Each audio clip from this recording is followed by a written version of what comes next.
Hi guys, welcome to Dimitra's Dishes. So today I'm going to teach you how to make a Greek style potato salad. It's going to be lemony, it's going to be delicious, and I'm going to teach you how to make it two ways.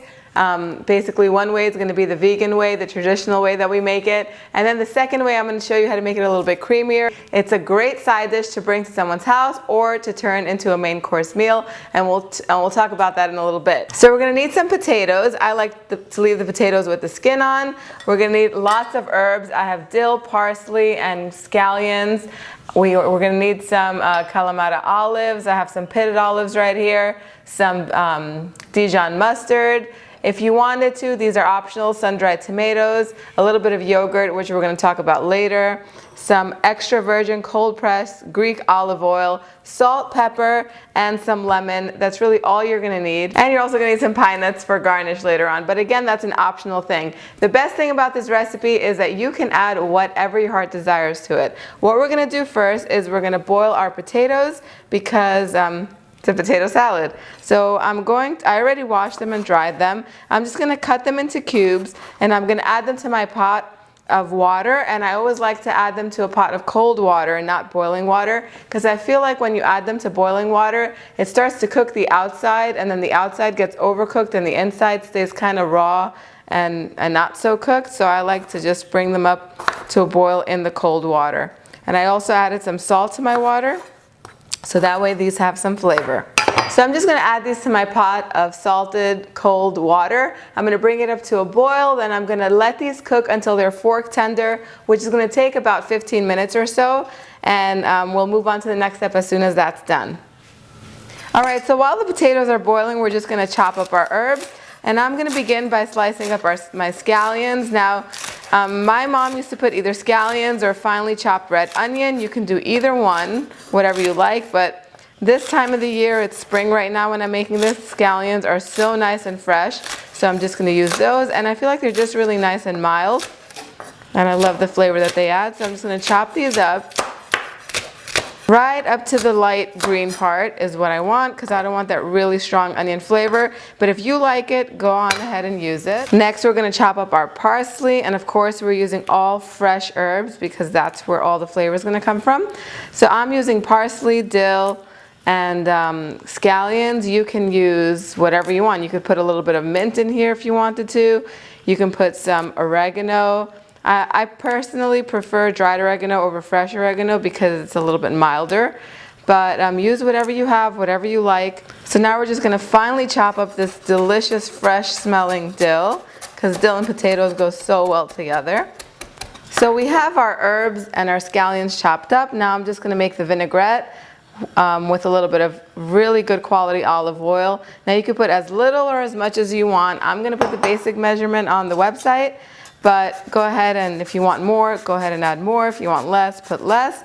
And then we're going to get the zest of half of this lemon, because it's a huge lemon. That's good. And we're going to use all of the juice of it.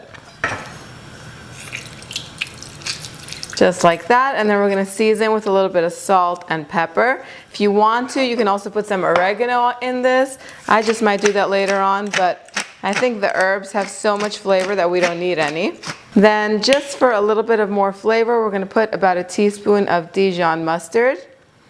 And we're going to whisk this all up. And just like that, our marinade is ready. So if you didn't have lemon juice and you really wanted to make this, you can go ahead and use vinegar. Red wine vinegar works really nice in this.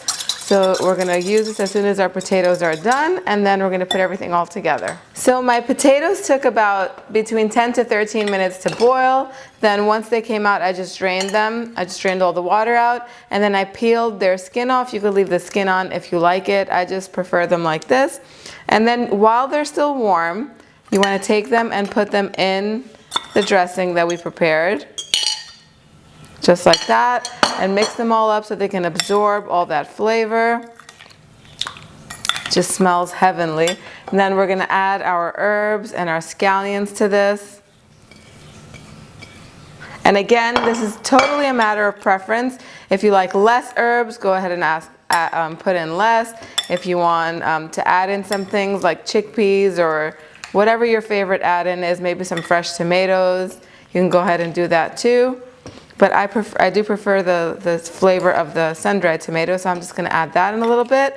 But this is what it's supposed to look like. At this point, you want to go in and taste them and see if it needs a little bit more seasoning.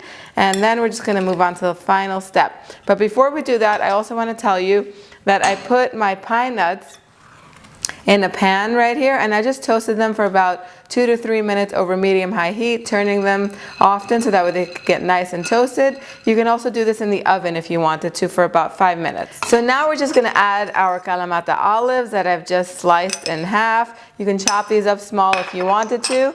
And I'm also going to add a little bit of sun-dried tomatoes.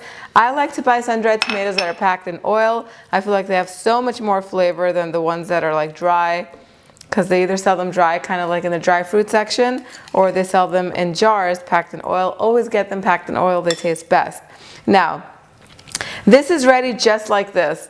You can serve it, you can pack it and take it on a picnic because there's no dairy in it or anything like that. You can turn this into a meal by adding some boiled eggs to this and maybe some tomatoes, and maybe you could put some cucumber and make it a really nice salad. You can put some tuna fish in this as well. The sky's the limit. Let me know in the comment section, because I know a lot of people do eat this around the world. I feel like everybody has like a vegan form of potato salad. Let me know how you eat it in the comment section down below, how you grew up eating it. I'd love to hear it. But now I'm going to teach you how to make this a little bit creamier. If you wanted some creaminess to it, now there is no mayonnaise to this, and I prefer a lemony potato salad over a mayonnaisey one any day. But if you did want to add some richness and creaminess to it, go ahead and add some yogurt. This is just plain whole milk yogurt. I'll add about 2 tablespoons of it. You could also add some sour cream if you wanted some more richness, but I like the lightness of the yogurt, so I'm just going to mix this up just like that and just show you how you can turn this one recipe into 2 completely different recipes, or 2 different flavors. Look at that. Just like that, you have 2 potato salads, a vegan one and one that's a little bit creamy. Let me know in the comment section which one you prefer. So as always, the recipe will be in the description box, as well as on my website, www.dimitrasdishes.com. If you choose to make this, share pictures with me on social media. I'm on Facebook and on Instagram. Thumbs up this video if you liked it, and I will see you guys next time. Bye everyone.